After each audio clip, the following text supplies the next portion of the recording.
Doctor, buenos días. Disculpe, tengo una pregunta.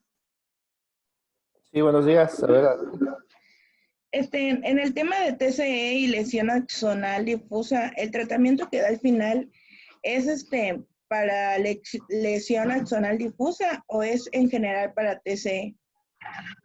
no recuerdo cuál tratamiento. Sí, el tratamiento que puso era, lo dividió por leve, moderado y, y así.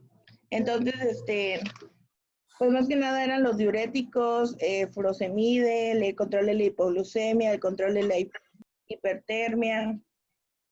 O sea, es manejo integral para TC, porque Ok. con lesión nasal difusa, pues no hay ningún tratamiento, al menos la citicolina es el único que podía servir.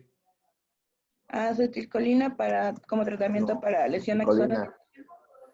Citicolina, no, acetilcolina es otra cosa. Ok, citilcolina. Citicolina. Ok, ok. Ok, doctor. Muchas gracias. Bueno,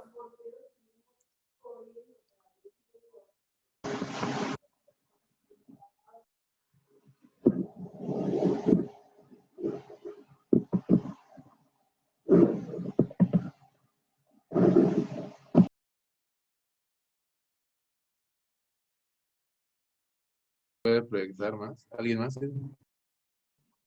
Doctor, mientras tanto, tengo otra pregunta. a ver, ¿qué pasó?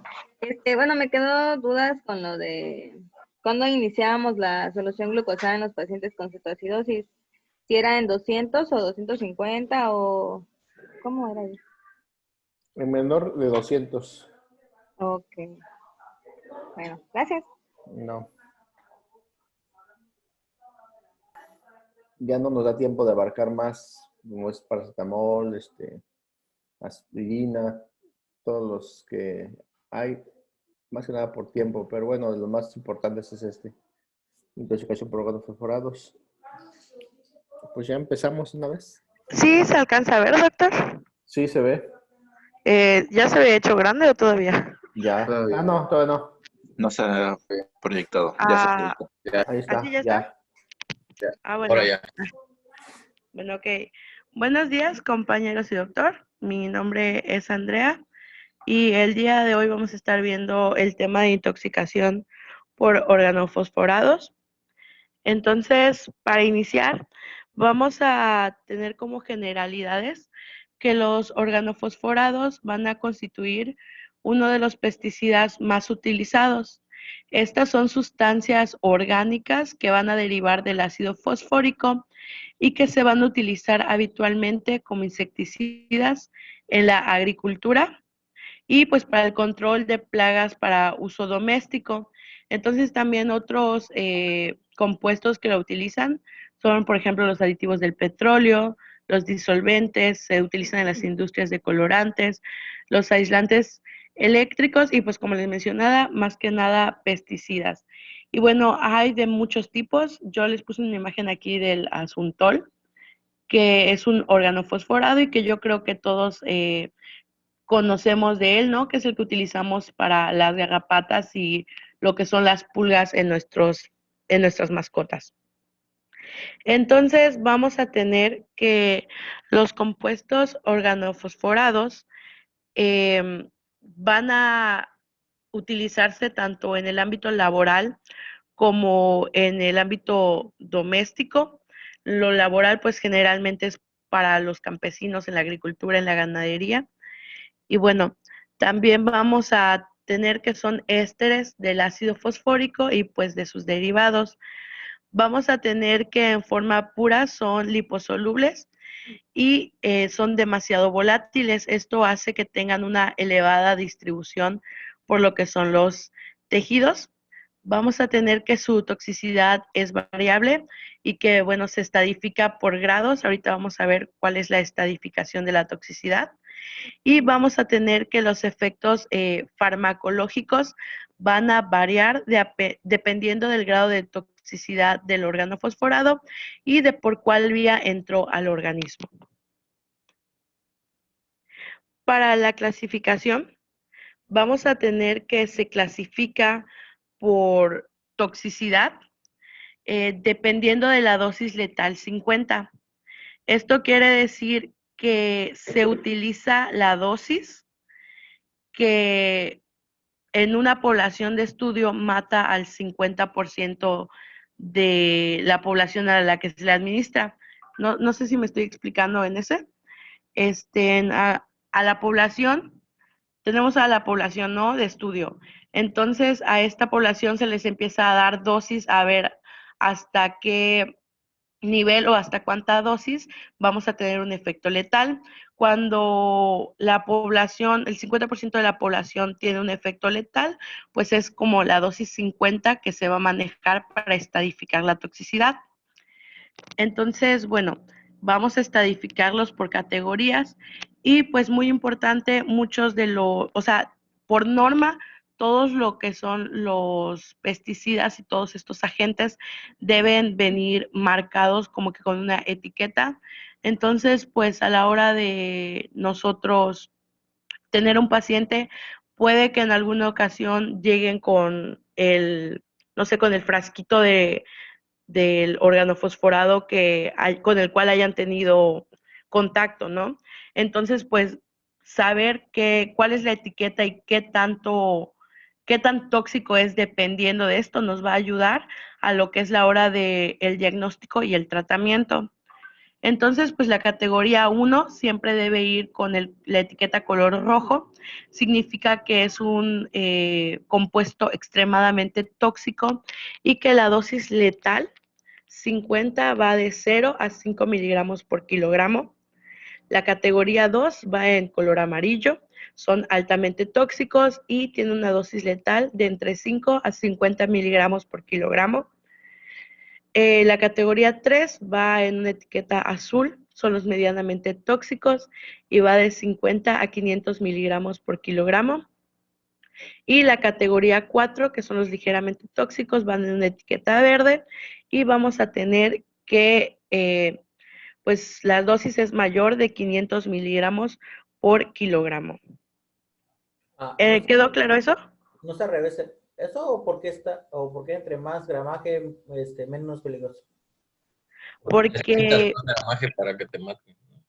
ajá, es que significa, creo que Brian hizo la pregunta, significa que necesitas dosis más altas para que tengas un efecto tóxico. Entonces, por ejemplo, el 1, que es el extremadamente tóxico, con una cosita de nada puedes tener efectos muy agresivos. No sé si me explico. Esto depende, por ejemplo, la insecticida que pues causó la intoxicación al paciente. Sí, corazón. De hecho, pues, por ejemplo, los más agresivos son los que se utilizan, ¿no?, en el campo para lo que son los cultivos, para matar todas las plagas. Y pues los más leves, podríamos decir, los de uso doméstico, como el que les mostraba, el jabón Asuntol, que viene en dosis o en concentraciones muy bajitas, que es para utilizar en casa. Entonces, dependiendo de qué tipo de compuesto sea, debe venir marcado con una etiqueta para saber qué tan tóxico es. No sé si me expliqué, quedó claro. O sea, la clasificación en sí no te está diciendo que 5 miligramos son extremadamente tóxicos, sino es como que una clasificación de lo que debe de venir en tal, marcarlo.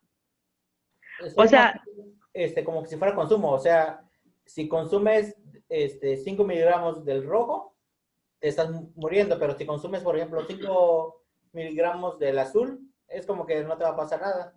O bueno, no es una dosis letal. A eso es lo que se está refiriendo la compañera. No, aquí está hablando de los colores. Los colores realmente vienen estadificados en todos los frascos de los insecticidas. Entonces aquí está poniendo un ejemplo de la dosis 0.5 miligramos por kilogramo de peso. O sea, mientras menos dosis utilices por kilogramo de peso, más letal. Entonces, en la dosis letal 50 se clasifica en eso. La dosis letal de la mitad del porcentaje que va a matar al individuo o a la gente que se hizo el estudio. En este caso no es en humanos, obvio. En ratones se hace la dosis letal 50. Entonces, la población de ratones le ponen la dosis y cuando muere el 50% dicen esa es la dosis letal que tiene este medicamento o este insecticida. Entonces por eso le ponen el gramaje de cuánto, con cuánto mató. Entonces menos tóxico, o sea, más dosis, menos tóxico, por eso que lo ponen en color verde.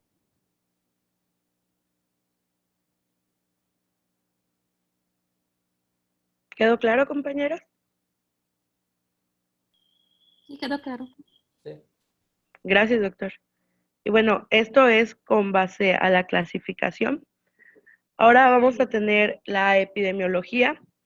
Y bueno, vamos a tener que a nivel mundial, de acuerdo a la OMS, hay aproximadamente 3 millones de intoxicaciones con lo que son los insecticidas.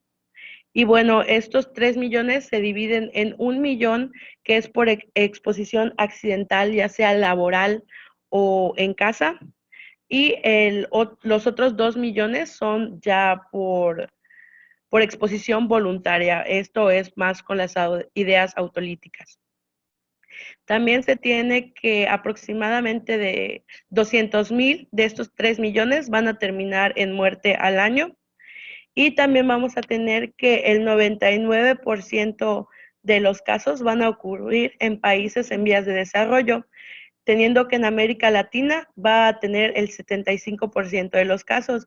Y esto se debe pues generalmente a lo que es el ámbito laboral, que la mayor parte de la población pues trabaja en lo que es el campo.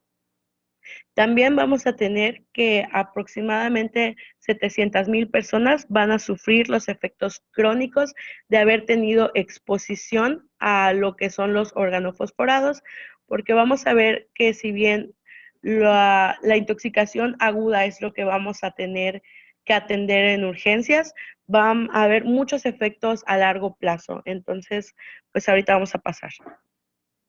En cuanto a la etiología, como les mencionaba, puede ser por diferentes causas. La laboral es pues la más frecuente y la vía de entrada generalmente es inhalatoria o cutáneo mucosa.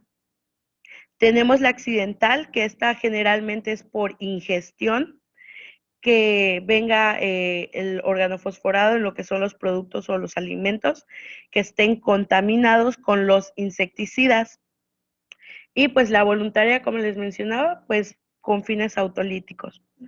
También las vías de entrada, por ejemplo, la aérea va a ser la más frecuente y esta pues va a tener un inicio rápido de síntomas y pues es más que nada la población más afectada son los agricultores y pues los fumigadores.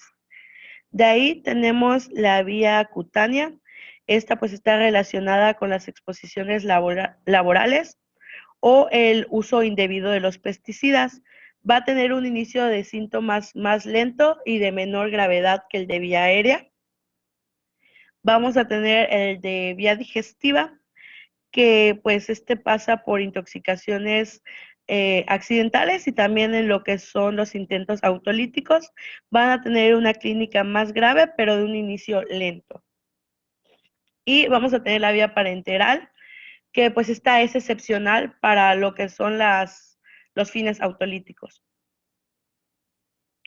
En cuanto a la toxicología, vamos a tener la absorción, que pues como les mencionaba, al ser altamente liposolubles y altamente volátiles, pues prácticamente van a entrar por todas las vías que tenemos, ¿no? Tanto digestiva como por inhalación, y ahorita los vamos a ver.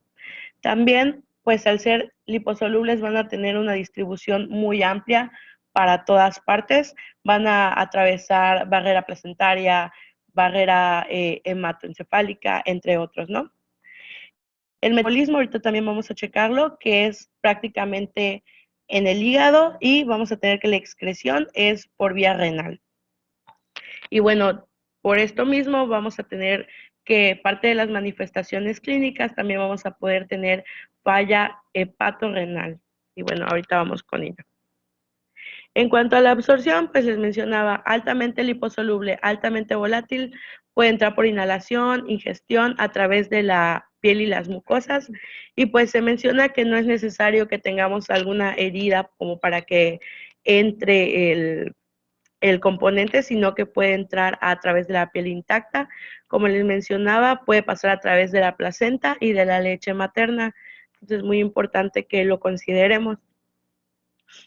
En cuanto al metabolismo, una vez que se absorben y se distribuyen en el organismo todos estos compuestos organofosforados, van a ser metabolizados en lo que es el hígado. Y bueno, al entrar al organismo, estos compuestos van a poseer una vida media corta en el plasma y van a tener un elevado volumen de distribución a los tejidos. Entonces, ya en el hígado, pues van a ser metabolizadas por todas las enzimas como las esterasas, las enzimas microsomales, las transferasas, y bueno, al estar siendo metabolizadas, va a aumentar su hidrosolubilidad, y bueno, esto va a hacer que todavía tengan una mayor, se me fue la palabra, una mayor propagación a lo que son todos los demás tejidos. Y bueno, también al metabolizarse, pues ya se va a ir al paso de lo que es la excreción por vía renal. Entonces, ¿qué pasa? ¿Cuál es el mecanismo de acción? Los organofosforados van a desarrollar su toxicidad a través de lo que es la fosforilación de la enzima acetilcolinesterasa en lo que son las terminaciones nerviosas. Esto quiere decir que los organofosforados van a reaccionar con la enzima colinesterasa y van a formar una unión. Entonces, perdón, si nosotros no revertimos esta unión con el tratamiento, se va a dar una unión irreversible.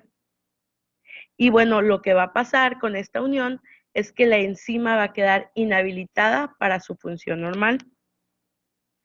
Entonces, lo que pasa aquí es que la pérdida de la función enzimática va a permitir la acumulación de la acetilcolina en lo que son las uniones colinérgicas neuroefectoras y también en lo que son las uniones mioneuronales del esqueleto y de los ganglios autónomos del sistema nervioso central. Entonces, pues, para entenderlo un poquito más, tenemos que saber que la acetilcolina es un neurotransmisor que va a interactuar tanto con los receptores postsinápticos, que van a ser los nicotínicos y los muscarínicos, y también va a ser responsable de la transmisión fisiológica del impulso nervioso. Entonces, lo que pasa aquí es que nosotros tenemos la acetilcolina, ¿no? Entonces, la que va a estar dañada, como les menciono, va a ser la enzima colinesterasa. La enzima colinesterasa va a tener la función de que cuando el acetilcolina se una a lo que son los receptores en los diversos órganos diana, lo que hace la enzima es que va a dividir la acetilcolina en dos moléculas, ¿no? En la colina y en el ácido acético. Entonces, estas van a regresar a lo que es el metabolismo y a las funciones normales. Lo que pasa aquí es que la enzima colinesterasa no está actuando de la forma que debe porque se unió al órgano fosforado. Entonces, la intoxicación en sí va a ser por un aumento del acetilcolina en el organismo, ya que no se va a poder hacer la división en lo que es la colina y el ácido acético. Entonces, aquí todas las manifestaciones clínicas que vamos a encontrar van a ser debido a que la acetilcolina no se va a estar dividiendo, no, después de que llega al receptor, ahí se va a estar haciendo una acumulación que no debiera suceder si la enzima estuviese actuando de manera correcta. Entonces vamos a tener que, por ejemplo, si se dan cuenta en el esquema, vemos que en el lado izquierdo tenemos lo que es la parte parasimpática y vamos a tener que la acetilcolina actúa tanto a nivel preganglionar como a nivel postganglionar. Al estarse aumentando en ambas partes, vamos a tener que mi clínica va a ser muy notoria en todas las partes en las que el sistema parasimpático actúa. Es decir, pues más que nada es músculo liso, corazón y pues las glándulas. También vamos a ver que la parte del medio es el sistema simpático. Entonces, si se dan cuenta, generalmente, o sea, si lo ven, solo está más que nada a nivel preganglionar y pues a nivel postganglionar tenemos más que nada otros neurotransmisores. Entonces, lo que pasa es que si desde nivel preganglionar estamos teniendo acumulación, a nivel postganglionar también vamos a tener repercusiones y es por eso que vamos a tener también manifestaciones adrenérgicas. Y bueno, en lo que es el sistema somático, también vamos a tener el aumento de lo que es la acetilcolina en todo lo que es el músculo esquelético y por esto pues vamos a tener todas las manifestaciones clínicas que vamos a ver a continuación. No sé si quedó claro, si me expliqué. ¿Tienen alguna duda hasta aquí? Está muy bien, está muy bien. Bueno, eso explica el motivo por el cual la acetilcolina se encuentra libre. Entonces aquí el bloqueo de la acetilcolinesterasa, lo que va a hacer es que no se destruya la acetilcolina. Entonces el efecto postganglionar va a tener efecto porque en la preganglionar no se está destruyendo y está liberando más. Ajá, así es, como dice el doctor, lo que pasa es que como no hay destrucción de la acetilcolina, la enzima no le está pudiendo hidrolizar, estamos teniendo aumentos de la acetilcolina en todas partes. Entonces lo que pasa es que nuestros órganos y todos los que tienen contacto van a tener una intoxicación y esto es lo que va a pasar. La intoxicación más que nada es por el aumento de la acetilcolina, no tanto por el compuesto que vamos a tener con el que vamos a tener contacto. Entonces, en cuanto a las manifestaciones clínicas, vamos a tener que las intoxicaciones por los compuestos organofosforados van a generar 3 cuadros clínicos. El primero es la intoxicación aguda, que es la que nosotros vamos a atender en urgencias. Después vamos a tener el síndrome intermedio y al final vamos a tener la neurotoxicidad tardía. Entonces, en el cuadro de intoxicación aguda, vamos a tener que va a generar un conjunto de signos y síntomas denominados como, si estamos viendo que está teniendo afectación en todo lo que son los receptores muscarínicos y nicotínicos, pues vamos a tener que todos estos signos y síntomas van a confluir en lo que conocemos como el síndrome colinérgico. Entonces, este síndrome colinérgico se va a presentar a consecuencia de lo que es la excesiva estimulación de los receptores por lo que es la acetilcolina. Y bueno, vamos a ver ahorita más adelante que principalmente se va a caracterizar por lo que es la pérdida del estado de conciencia, porque ya vimos que afecta al sistema nervioso. Vamos a tener también debilidad muscular, que ya vimos que afecta todo lo que es la musculatura. Y pues vamos a tener que, como vamos a tener los receptores muscarínicos sobreexcitados, pues vamos a tener actividad secretora igual, hasta el tope. Entonces, ahorita vamos a desglosarlos uno a uno. El síndrome intermedio, pues va a pasar después de la fase aguda y van a ser algunas manifestaciones que van a poderse complicar o no, dependiendo del tratamiento.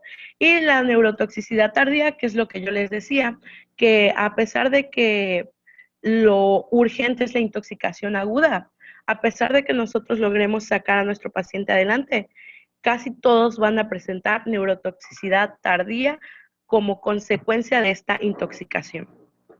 Entonces, la intoxicación aguda va a aparecer a los pocos minutos hasta las 12 horas posteriores al contacto con el tóxico.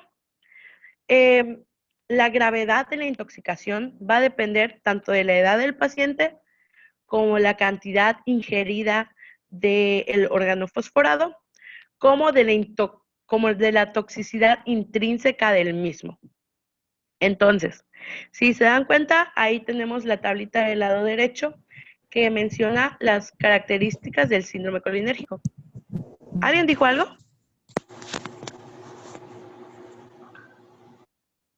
Hola, No, ¿me escuchan? no, se encendió el micrófono de alguien, pero nadie habló. Ah, ok, entonces seguimos. Entonces, como les mencionaba, tenemos la tablita del lado derecho en las que se va a englobar todo lo que es el síndrome colinérgico. ¿Qué pasó?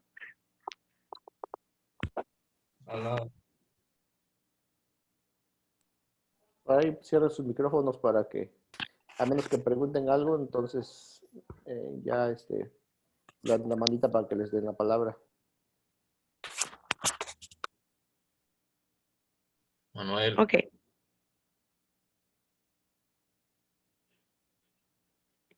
Vamos a tener que en el síndrome colinérgico, como les mencionaba, vamos a tener efectos muscarínicos, efectos nicotínicos y los efectos del sistema nervioso central.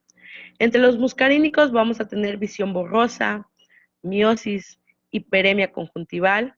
Como está todo sobreexcitado, vamos a tener secreciones, como les mencionaba, por todas partes, rinorrea, broncorrea, cialorrea, va a existir broncoespasmos, cianosis, diaforesis, náuseas, vómito, diarrea, cólico abdominal, va a haber pérdida de lo que es los esfínteres y vamos a tener manifestaciones a nivel cardíaco, generalmente bradicardia. En cuanto a los efectos nicotínicos, vamos a tener vasoconstricción periférica, calambres, mialgias, fasciculaciones, debilidad, parálisis flácida e hiperglucemia.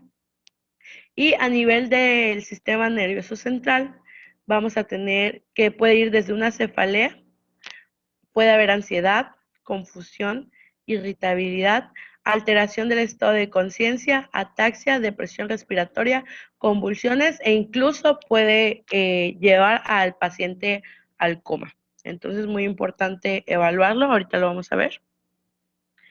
El síndrome intermedio es el que aparece posterior a los efectos agudos. Es decir, que va a aparecer 24 a 48 horas después de la exposición al organofosforado, pero va a suceder antes de que aparezcan los signos de la neuropatía retardada. Entonces, este se va a caracterizar por debilidad de los músculos proximales de las extremidades, debilidad en los flexores del cuello, de la lengua, de la faringe y de los músculos respiratorios. Y bueno, si tenemos debilidad de los músculos respiratorios, esto nos va a condicionar compromiso de la función respiratoria. Va a poder existir disminución o ausencia de los reflejos miotendinosos y compromiso del pares craneales, principalmente del motor ocular externo. Vamos a tener que la incidencia del síndrome intermedio es del 57.1% de los pacientes que tuvieron una exposición, una intoxicación aguda. Y bueno, hay estudios que se han hecho y que han dado como conclusión que más que nada este síndrome intermedio va a ser dependiente del tiempo de inhibición de la acetilcolinesterasa. A lo que me refiero es que mientras más tiempo se encuentre inhibida, va a tener peores repercusiones. Y también se menciona que es más dependiente del tiempo de inhibición en comparación con la toxicidad del fármaco, del organofosforado, es decir, que no es tan importante qué tan tóxico sea para que se dé este síndrome, sino que es más dependiente, como les mencionaba, del tiempo en el cual se dé la inhibición de la acetilcolinesterasa. Y bueno, mientras más tiempo se encuentre inhibido, más es el aumento de la acetilcolina en lo que son los órganos diana.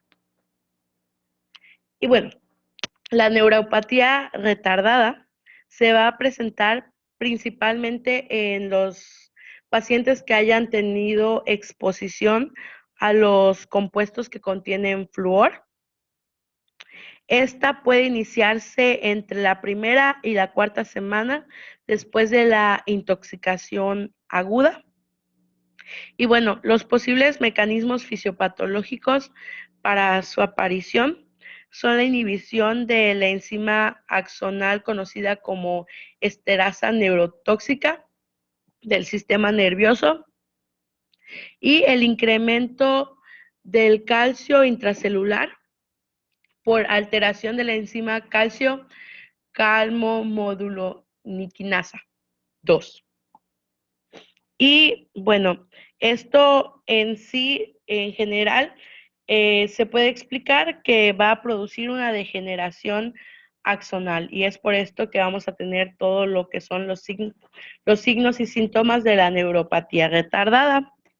Se menciona que, por ejemplo, ya pudimos haber dado de alta al paciente y el paciente ya está en su casita y de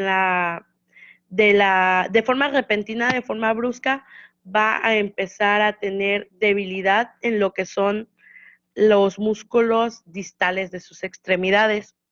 Entonces, por ejemplo, menciona la literatura que de la nada se le cae un vaso o un plato al paciente, ¿no? Y es ahí cuando va a empezarse a dar cuenta de que no puede realizar las mismas acciones. Y como les menciono, puede aparecer desde la primera semana hasta la cuarta semana después de la intoxicación aguda.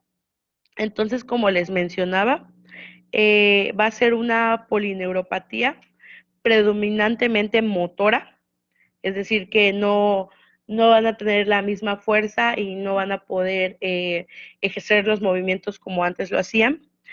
Va a ser predominantemente motora, va a ser de tipo flácido, pero que también puede tener manifestaciones de tipo sensorial, que como les mencionaba, va a afectar más que nada a los músculos distales de las extremidades y se va a manifestar por ataxia, hipotrofia muscular, hiporreflexia de miembros inferiores, calambres, parestesias, dolor neuropático e hipoestesia. Se menciona que estos pacientes pueden tener recuperación completa o parcial, dependiendo pues de cómo se manejó la fase aguda y de qué tan tóxico fue el órgano fosforado con el cual tuvo contacto. Y bueno, también se menciona que para que el paciente se recupere es necesario que se dé rehabilitación y esta rehabilitación puede ser necesaria de 6 meses hasta 3 años. Entonces las secuelas que deja sí son para considerarse y pues es por esto que es muy importante detectarlo a tiempo y no solo hacer el diagnóstico lo más pronto posible, sino dar el tratamiento adecuado. Y ahorita vamos a pasar a ello. Para el diagnóstico, sería pues increíble que llegue el paciente no sé, con su frasquito, ¿no? Del organofosforado con el que tuvo contacto, ¿no? Para que nosotros veamos, etiqueta roja es muy tóxico, de una vez ya sé que tiene una intoxicación por organofosforado, pero puede ser que nuestro paciente llegue inconsciente, ¿no? Entonces aquí pues es prácticamente historia clínica con el familiar, qué tan probable es que tenga una exposición al tóxico, a qué se dedica, si es campesino, si trabaja en alguna industria, no sé, que produzca derivados del petróleo, como vimos, o sea, qué tan probable es que tenga exposición al tóxico. También muy importante aquí es que nos demos cuenta si fue un intento autolítico, porque también pues es una parte muy importante para el diagnóstico y el tratamiento. Más que nada el diagnóstico pues es clínico y pues vamos a tener que evaluar la sintomatología que ya vimos que sí tiene muscarínicos, nicotínicos del sistema nervioso central. Y también se menciona que estos pacientes huelen a ajo. Y encontré en 3 literaturas que mencionan que los pacientes intoxicados con organofosforados huelen a ajo.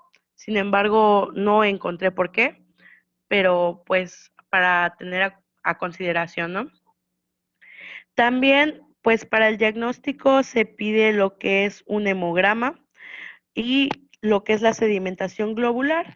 Y lo que esto nos va a decir es si hay leucocitosis con neutrofilia, ¿no? Muy importante también electrolitos séricos que incluyan el magnesio, muy importante que lo incluyan porque ahorita también lo vamos a checar, porque pues puede presentar el paciente hiponatremia, hipomagnesemia e hipocalemia. Es muy importante pedir pH y gases arteriales debido a que como hay un aumento del acetilcolina, pues vamos a encontrar que puede conducir al paciente a acidosis metabólica. Muy importante el BUN y creatinina y el perfil hepático, debido a que, como les mencioné, ¿dónde se excreta? Por vía renal. ¿Dónde se metaboliza? Vía hepática. Entonces, BUN y creatinina y el perfil hepático para descartar falla renal y lo que es hepatotoxicidad. También se pide amilasa sérica porque se ha correlacionado bájate mi amorcito, perdón. Se ha correlacionado que el paciente puede llegar a tener pancreatitis hemorrágica debido a una intoxicación aguda por organofosforados. Entonces es muy importante estar vigilando la amilasa sérica. Y pues vamos a tener que el gold standard aquí sería la medición de la actividad de la colinesterasa, que pues es la enzima que vamos con la que se va a unir el órgano fosforado y es la que ya no va a ejercer su acción. Entonces, pues se menciona que esta medición tarda aproximadamente 48 horas en estar lista y que pues no todas las instituciones lo tienen. Entonces no podemos esperar 48 horas para darle tratamiento al paciente. Lo que hay que hacer es, ok, sintomatología clínica, vámonos a dar el tratamiento. Y bueno, más que nada, ya la medición de la actividad de la colinesterasa nos va a servir para estadificar la gravedad, ¿no?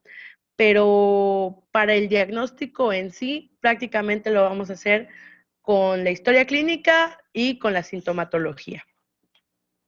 ¿Sí quedó claro? Sí, quedó muy claro. Bueno, aquí es importante que recalcar esto, que en nuestro medio no existen laboratorios que nos midan la colinesterasa. Desgraciadamente, el laboratorio más cercano estaba en Campeche, pero no sé, por cuestiones de eh, pocos pacientes o pocas muestras enviadas, se cerró. No le convenía al gobierno tener abierto un laboratorio, no tenía muestras. Entonces, el más cercano ahorita es la Ciudad de México. Entonces, es importante de que sepamos el diagnóstico va a ser por clínica, siempre la clínica que tenga el paciente, y el diagnóstico igual va a ser por el interrogatorio. Interrogan al paciente si ha tenido contacto con algún insecticida, si ha estado fumigando, si lo ingirió, accidentes, etcétera. Así se hace el diagnóstico, solamente así. Y lo que referente al olor a ajo o a petróleo, como lo mencionan los artículos, sí realmente es por lo que es un líquido volátil, entonces por el aliento huele a eso. Entonces te das cuenta luego, huele un montón a ajo o a petróleo el paciente, entonces es por eso el olor. ¿Ok? Ok, doctor, muchas gracias. Y bueno, también no lo puse, pero muy importante que nosotros como personal médico tomemos precauciones para con el paciente y para protegernos a nosotros mismos, porque pues no queremos no queremos cursar con una intoxicación por estar muy cerca del paciente, porque en realidad desconocemos a qué haya estado expuesto. Entonces, sí hacen énfasis en que tengamos cuidado y que tengamos las medidas necesarias para evitar pues también nosotros exponernos. En cuanto a los criterios de gravedad, encontré dos como escalas, la Font Score y el método electrométrico de Michael, pero este es con base a la actividad de la enzima y como menciona el doctor, pues que no hay laboratorios que lo hagan, entonces pues no es de gran ayuda para nosotros. el de Michael, nos podemos basar del PhonScore, que este ya es con clínica. Y bueno, nos menciona que el grado 0, pues no existe intoxicación. El grado 1, pues nos menciona intoxicación leve, que solamente son síntomas irritativos y que puede haber síndrome muscarínico incompleto. El grado 2 nos habla de una intoxicación moderada, en la cual existen síntomas muscarínicos y también van a existir los nicotínicos. El grado 3 vamos a tener la intoxicación severa. Esta pues ya se va a asociar al compromiso cardiovascular, al respiratorio y del sistema nervioso central. Y bueno, aquí el paciente va a requerir soporte de funciones vitales. Y el grado 4, pues ya el paciente falleció. En cuanto al método electrométrico de Michael, pues como les mencionaba, esto es en laboratorio y pues lo que nos va a decir es qué tan activa está la enzima en lo que es nuestro organismo. Esto se hace a nivel sérico, entonces, y también se puede hacer a nivel eritrocitario, y son dos valores diferentes. Pero bueno, en sí se hace por porcentaje, y si tenemos que la actividad de la enzima es mayor al 75%, bueno, pues lo podemos categorizar como normal. Si tenemos que la actividad enzimática está entre el 50 y el 75%, pues vamos a tener que es una intoxicación leve. Si vemos que la actividad en la enzima está entre el 25 al 50%, es una intoxicación moderada. Y si la actividad enzimática es menor al 25%, pues es una intoxicación grave. Entonces, bueno, aquí la más importante para nosotros sería la PhonScore, que es con base a la clínica. Para clínicos que vamos a pedir, los dos principales, los más importantes, es la radiografía de tórax, esto para descartar neumonitis química y o broncoaspiración. Recuerden que las secreciones están súper aumentadas, entonces muy importante radiografía de tórax. Otra muy importante es el electrocardiograma. ¿Por qué? Porque vamos a tener manifestaciones clínicas a nivel cardíaco.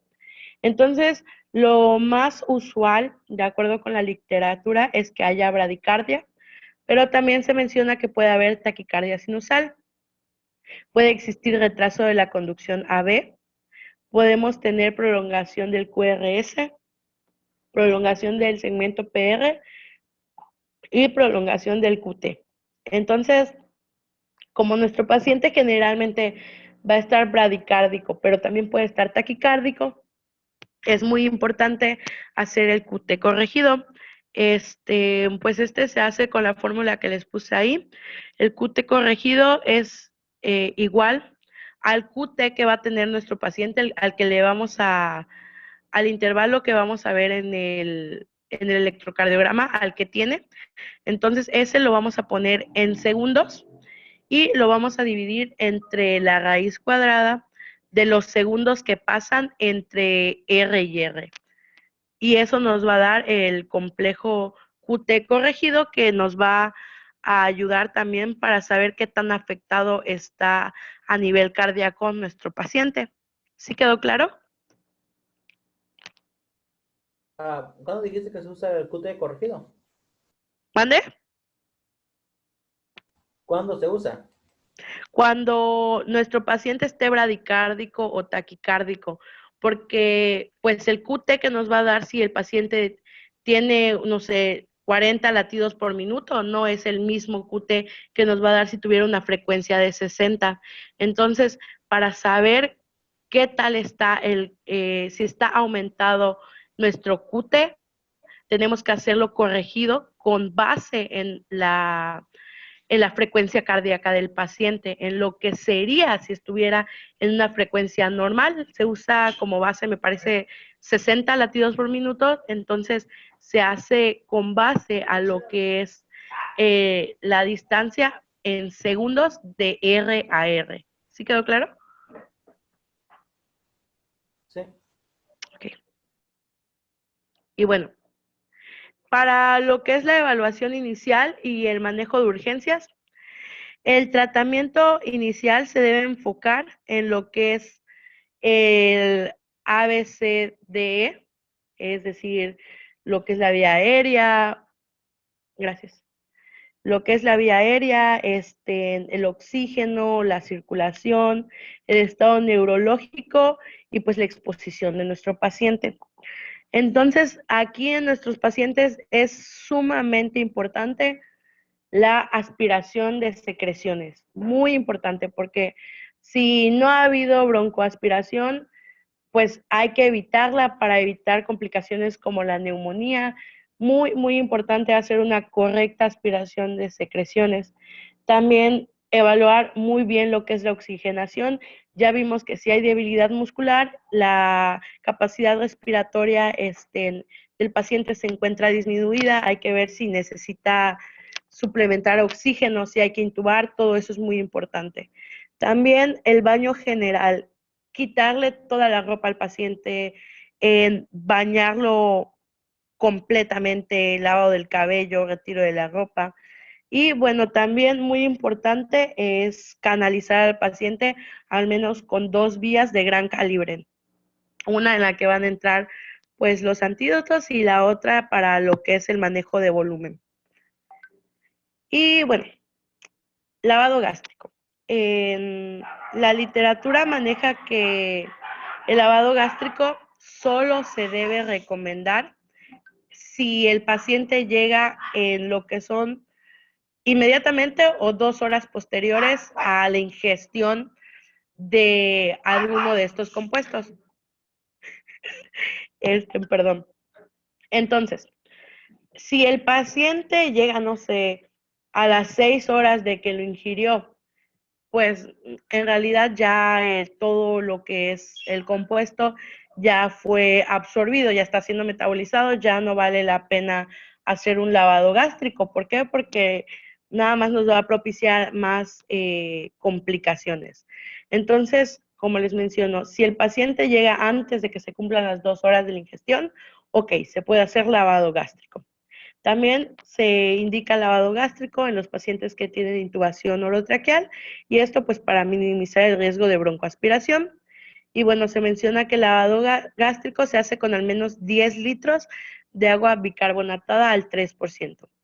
Y bueno, se menciona que se puede hacer el lavado gástrico y después administrar carbón activado. Este se administra 1 gramo kilogramo al 25%. Y bueno, si el paciente llega ya después de las 2 horas, ya no hacemos lavado gástrico, pero sí podemos administrar lo que es el carbón activado. Entonces, de elección, carbón activado. Y esto es en cuanto a lo general. En cuanto a medidas específicas, el más importante aquí va a ser la atropina. Es un antagonista muscarínico. Entonces, ¿qué va a hacer? Empieza a subir frecuencia cardíaca, empieza a subir lo que es la presión arterial, empieza a secarse nuestro paciente, a disminuir las secreciones. Antagonista de los muscarínicos, bueno, empieza a contrarrestar todo lo que está pasando. Entonces, lo que se hace es dosis inicial, que puede ir de 1 a 5 miligramos IV en los adultos, y en los niños es de 0.02 a 0.5 miligramos por kilogramo. Lo que se hace es evaluar la respuesta a intervalos de 5 a 10 minutos. Si no hay respuesta o no está respondiendo como nosotros esperamos, se administra más atropina y se administra más atropina y se administra más atropina hasta que lleguemos a que nuestro paciente empiece a tener signos de atropinización, es decir, la frecuencia cardíaca se normaliza más o menos en 60, la presión arterial se va a niveles normales, empieza a haber lo que es la resequedad de la piel y mucosas, o pues si no llega a la resequedad, que llegue a una hidratación normal. Que haya disminución de las secreciones respiratorias y bueno, eso es lo que tenemos que buscar, que el paciente llegue a los signos de atropinización. Y bueno, si es una intoxicación muy grave, se recomienda el goteo continuo de atropina, que sea entre 0.01 y 0.08 miligramos por kilogramo hora. Y bueno, ya sabemos que se debe retirar gradualmente para evitar bradiarritmias. Pero este goteo continuo es ya después de que estamos estabilizando al paciente con todo lo que son los bolos de atropina. ¿Sí queda claro? Primero es administrar la atropina en grandes cantidades, como les menciono, de 1 a 5 miligramos IV, y ya después de que se esté estabilizando, bueno, podemos dejar un goteo continuo. ¿Sí queda claro? Sí. Ok. Entonces, otros que se pueden utilizar son las oximas.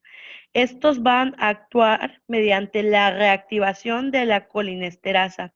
Esto pues porque van a eliminar el grupo fosfato de los organofosforados. Y bueno, se recomienda que se utilicen en las primeras 6 horas para evitar la unión irreversible entre lo que es el organofosforado y la colinesterasa. Sin embargo, se menciona que pues este fármaco, creo que aquí en el sector salud no lo tenemos.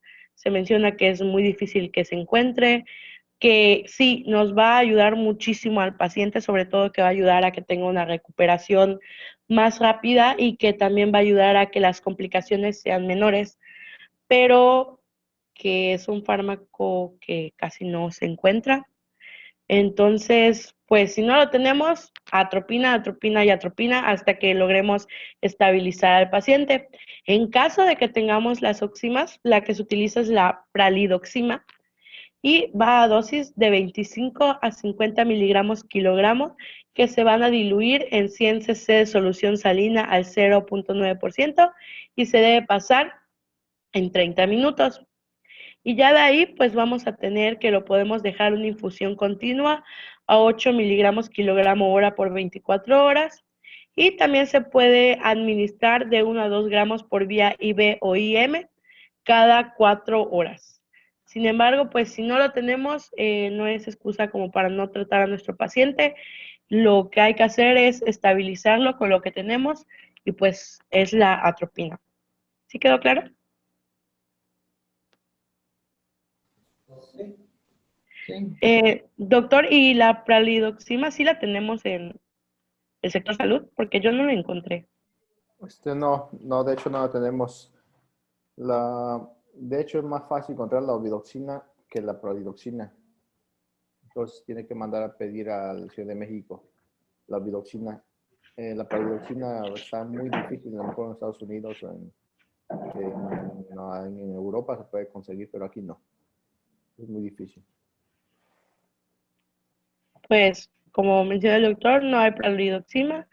Entonces, pues de nada serviría pedirlo porque se espera administrarse en lo que son las primeras 6 horas. Entonces, pues simplemente vamos a tratar de estabilizar a nuestro paciente con atropina. En cuanto al manejo de complicaciones, pues las más frecuentes son, por ejemplo, las convulsiones. Y bueno, lo de elección son las benzodiazepinas. Y pues el que más debemos de considerar es el lorazepam, debido a que, bueno, si estamos metabolizando todos estos tóxicos a nivel hepático, el lorazepam es el que tiene menor, perdón, menor metabolismo hepático. Entonces es el de elección. Para el síndrome intermedio, que es una complicación, no hay nada que se pueda hacer, en realidad es intubación orotraqueal al paciente y trasladarlo a la UCI, estarlo monitorizando con el electrocardiograma y pues manejar específicamente las arritmias. Lo que se recomienda más es el sulfato de magnesio. En cuanto al síndrome intermedio, les menciono, ¿no? Hay compromiso, como les mencioné, hay compromiso respiratorio debido a que hay debilidad de los músculos respiratorios. Entonces, ¿qué haces aquí? Nada. Lo único que podemos hacer es monitorizar a nuestro paciente y esperar a que poco a poco el paciente vaya recuperando su función autónoma respiratoria. Entonces, es mantenerlo estable, soporte vital y esperar a que poco a poco el paciente vaya mejorando. Si hay intención suicida, pues es necesaria la valoración por psiquiatría. También se menciona que después de una intoxicación aguda, algunos pacientes pueden llegar a tener complicaciones o pueden llegar a tener secuelas de por vida, como son trastorno de ansiedad, me parece que podían tener alucinaciones y pueden tener baja en su nivel cognitivo. Entonces, sí es prácticamente esa parte ya va por psiquiatría y generalmente requieren tratamiento de por vida. Para lo que es la neuropatía retardada, como les mencionaba, el pacientito ya puede estar en su casa y va a empezar a tener debilidad de los músculos de las extremidades, ¿no? Entonces, ¿qué es lo que se debe hacer? Valorar al paciente a las 2 de las 2 a las 4 semanas después de que lo dimos de alta y también, ay, perdón, y también la rehabilitación, como les mencioné, puede ser de 6 meses hasta 3 años. Pronóstico.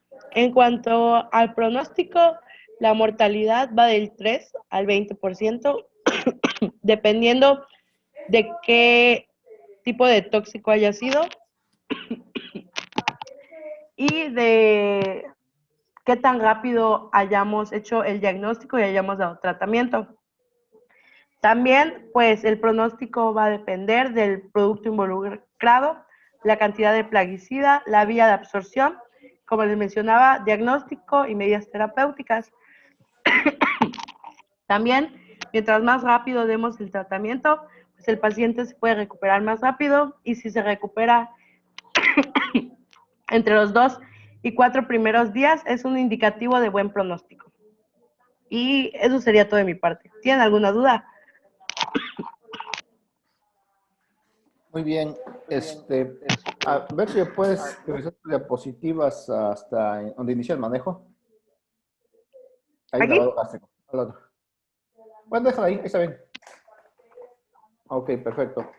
Bueno, cuando hablamos de órganos fosforados, hablamos de un insecticida demasiado tóxico. Demasiado tóxico, pero que es el que más utiliza a nivel, ¿cómo se dice? Agrario. Entonces, aquí para los campesinos, aquí en nuestra región, utilizan mucho los órganos fosforados. Entre ellos están principalmente el paratión, el malatión. Entonces, este tipo de insecticidas lo utilizan sin medidas de protección. Yo no he visto ningún aquí campesino que use mascarilla para fumigar. Ellos aquí a lo valiente lo fumigan sin nada, sin siquiera un cubrebocas lo utilizan. Y están acostumbrados, muchas veces llegan con intoxicación crónica, luego llegan por debilidad de extremidades, temblor, fatiga, y dicen es que a lo mejor tengo anemia, me faltan vitaminas, pero nunca interrogamos bien si él fumiga o no. Entonces, cuando interrogamos, dice, no, sí, siempre fumigo, pues sí, a eso me dedico. Entonces, nos damos cuenta que tienen intoxicación crónica por fosforados. El problema es cuando llegan casos agudos. El paciente que llega intoxicado por este insecticida va a llegar con dificultad respiratoria severa, con secreciones, pero muy aumentadas en boca, llega con diaforesis, llega con cialorrea, llega con diarrea, con retención aguda de orina, llega con una miosis severa. Entonces nosotros lo vemos desde que llega el paciente en esas condiciones. El paciente es, como dicen, es un paciente húmedo, en el cual está totalmente mojada la ropa. Sospechamos intoxicación por fosforado, lo interrogamos y nos va a decir, no, sí, estuve fumigando ayer. Entonces, en esta forma hacemos el diagnóstico, como ya comentamos, para enviar una prueba a ver si cuando tiene colesterasa pues, está muy cañón. Y luego para que nos den el reporte, pues ya falleció, lo que llega el reporte de, sí era. Entonces, iniciamos el manejo inmediatamente. Ponemos el oxígeno. Como dijo ay, se me fue tu nombre. Andrea. Andrea, soy malo para los nombres, se dan cuenta ustedes. Malísimo. Ok, como dice Andrea, si el paciente llegó porque los accidentes suceden cuando llevan a su bomba en la espalda y estas llegan a romper o se les vacía completamente el tóxico, entonces llegan intoxicados por administración cutánea, entonces hay que meterlos al sediluvio de urgencias. Todo servicio de urgencias debe tener un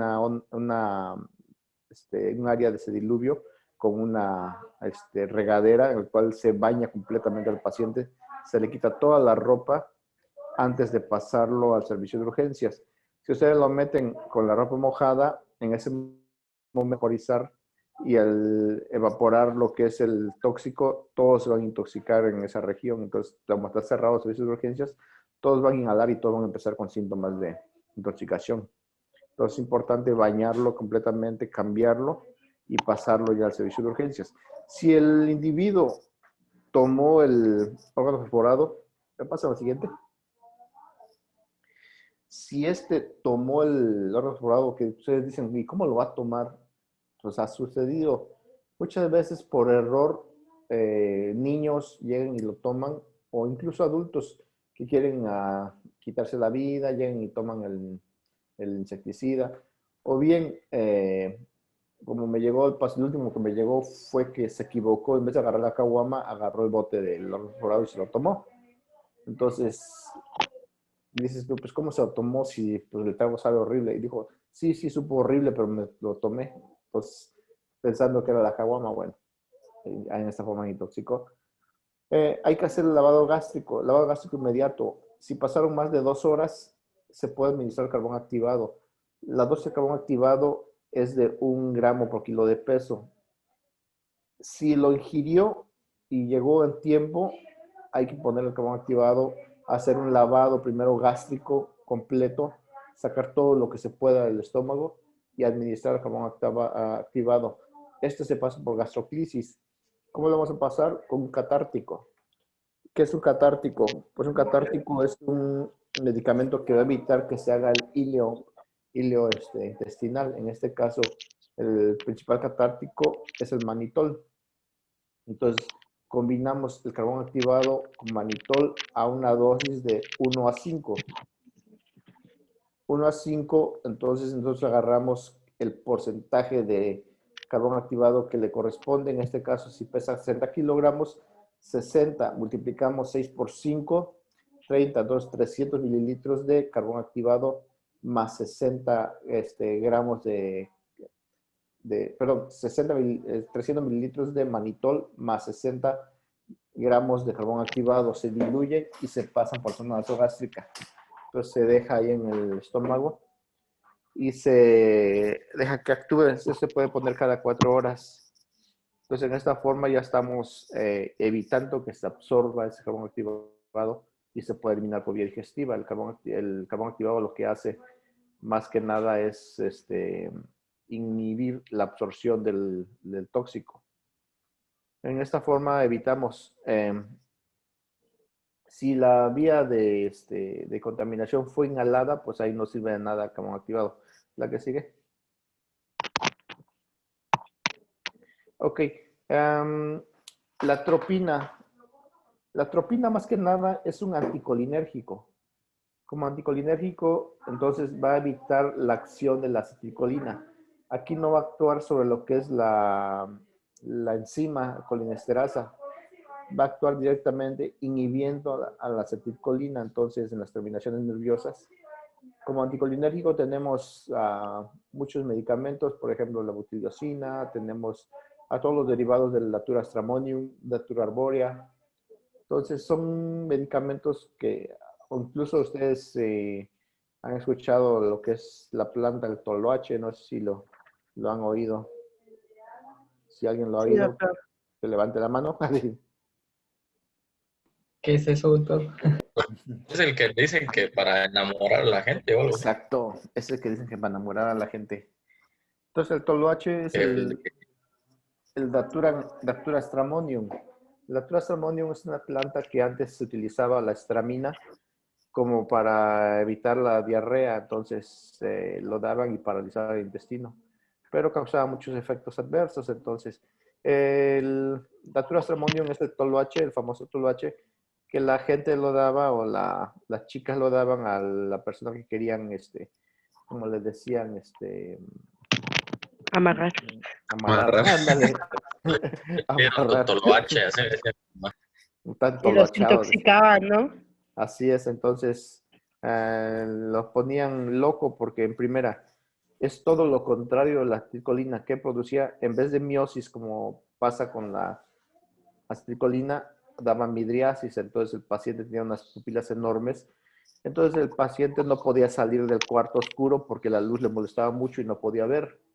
El paciente estaba reseco completamente, no podía tragar nada, estaba la boca, las mucosas resecas porque inhibía todas las secreciones. Aquí el paciente pues no podía evacuar, se orinaba, es todo lo contrario a lo que hacía la acetilcolina. Entonces la piel era totalmente caliente pero seca. Entonces el paciente es un paciente seco. Es lo mismo, el efecto contrario a lo que produce la acetilcolina. Por eso decían, estás entolochado porque no puedes salir de ese lugar. Estás totalmente metido ahí. Pero más que nada intoxicado, estaba intoxicado. Entonces, la atropina es como el toloache. La atropina es el mismo efecto del toloache, nada más que aquí viene de la tropobelladona, que es familiar o amigo cercano o primo de la datura arbórea o datura estramina. Entonces, el efecto es inhibir la acetilcolina. Entonces, nosotros llevamos a este paciente a datos de atropinización, se llama. La dosis usual de la atropina, recordemos en RCP, es 1 miligramo. Ustedes pónganse 1 miligramo y no lo soportan porque va a ser una taquicardia severísima. Se pone 1 miligramo y el corazón parece que se va a salir. En cambio, en este paciente que está intoxicado por órganos perforados, le ponen 1 miligramo de atropina y no le hace nada, ni siquiera responden. Por eso es que la dosis va de 1 a 5, le ponen 5 miligramos y apenas si responde.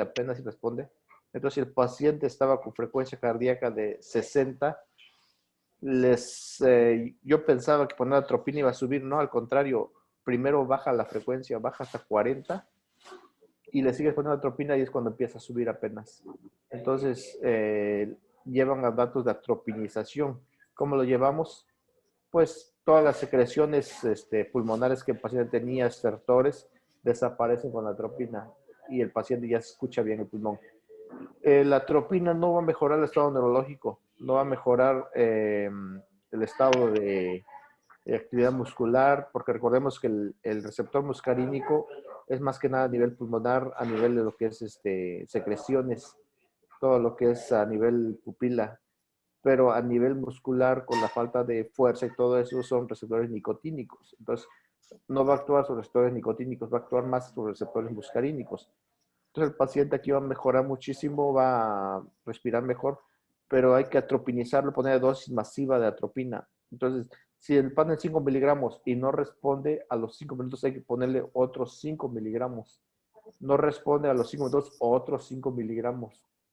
Entonces, cada 5 minutos estamos poniendo 5 miligramos de atropina hasta que responda. Si ya respondió, o como dicen, le ponemos dosis doble, ponemos 5, ponemos 10 miligramos a la próxima.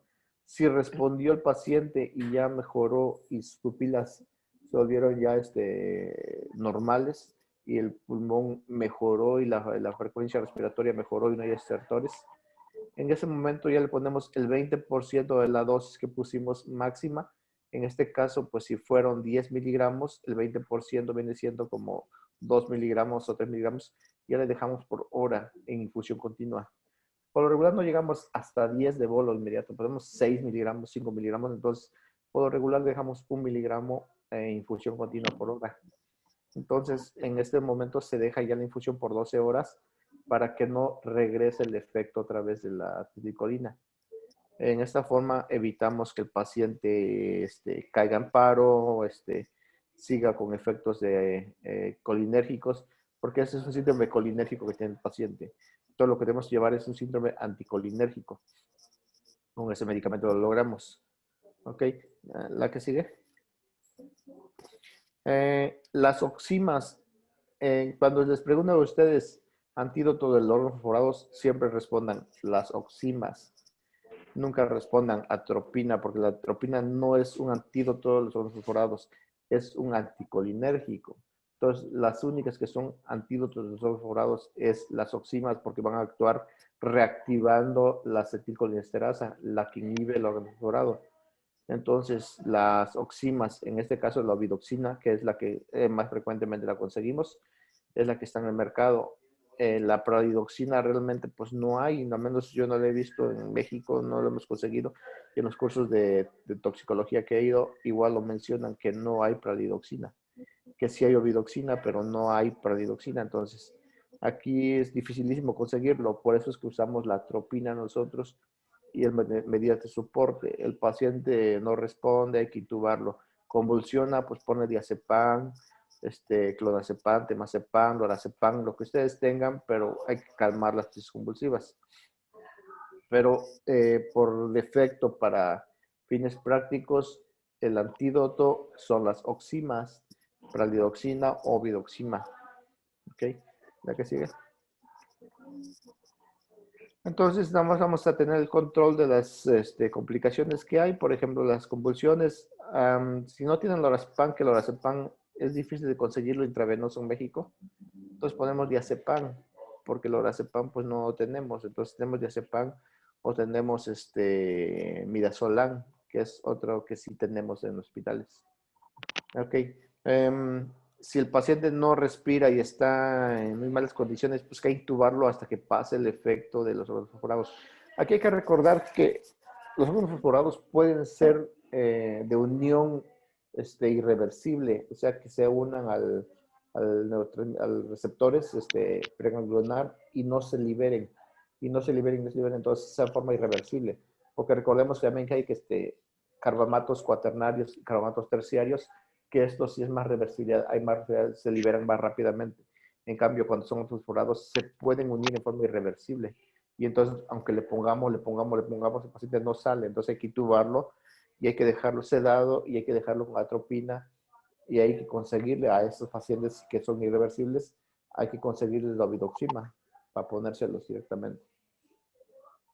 Realmente el tratamiento más que nada es verificar la uresis, porque recordemos que estos medicamentos lo que van a ocasionar es que se retenga la orina. Entonces van a hacer retención aguda de orina. Entonces hay que poner la sonda Foley para evitar esto y hay que medir la uresis del paciente.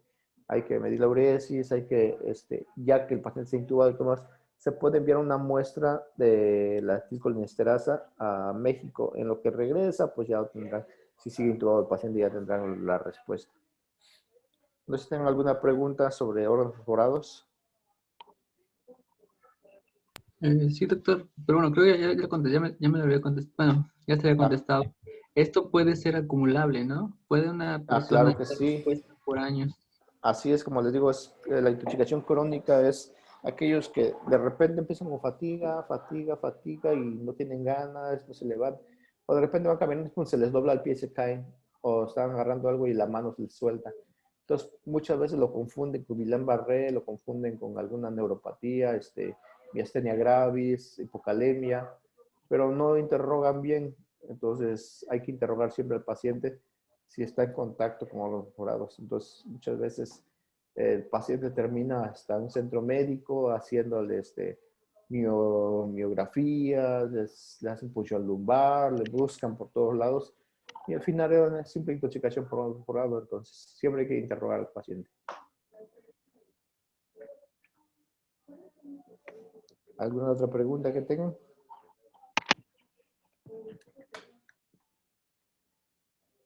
¿No?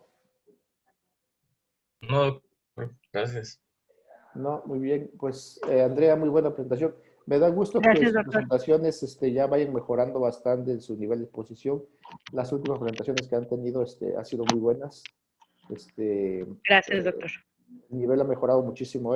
Yo pues les aconsejo que sigan así. Sus presentaciones deben ser directas, sin dudar y conocer bien el tema. Es muy malo cuando alguien no conoce su tema y le preguntas algo y regresa a diapositivas para acordarse qué dijo. Entonces, recuerden, cuando se va a poner un tema, deben ser los expertos en ese tema. Y muy bien, excelente, Andrea. Muchísimas gracias, doctor. Bueno, entonces, mañana nos vemos con el último tema y el viernes el examen porque ya el 11 me piden sus calificaciones, entonces, para que ya mañana sea el último tema. ¿Alguna pregunta o cuestión que tengan? No, doctor. Bueno, entonces, nos vemos mañana. Hasta luego, doctor. Doctor, Mañana. ¿Sí? oiga, doctor, ¿sigue ahí? ¿Sí? ¿Qué pasó?